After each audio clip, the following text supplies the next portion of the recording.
محترم مجید پوښتنه کوي 20 کاله مخکې یو خط لیکل شوی، اوس خلک ماته وایي چې ته پکې شاهد وې، نو زه اوس څه وکړم؟ آیا زه اوس ورسره ولاړ سم د شاهدۍ لپاره او که نه؟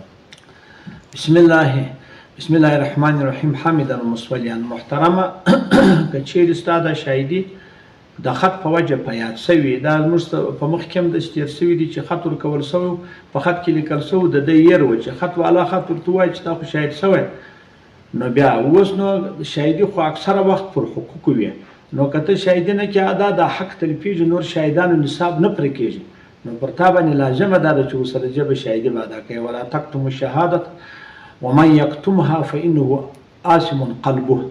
نو که چیرې هغه شاهدي ته چې مه پټوي، که چا شاهدي پټه کړله هغه زړه یې ګناهکاره دی، یعنې ګناهکاره دی، دا سړی په ګناه کې اخته کېږي. نو که چیرې داسې وي چې هغه دا شاهدي ستا که ماشي هغه نو چې په خط په یاد شو یا خط والا درته وویل چې ته دا یقین شو چې دا خط په درواغو پر ما نه دی نوشته شوی او په دې پوه شولې چې شاهدي پر ما شته، او که دا شاهدي ته ادا نه کړي نصاب نور د شاهدي پوره هم نه دی، او خامخا به بیا دغه د مسلمان حق تلفیږي، په داسې وخت کې پر تا لازمه ده چې ته به شاهدي وایې. والله سبحانه وتعالی. ډېره مننه محترم مفتي صاحب په دې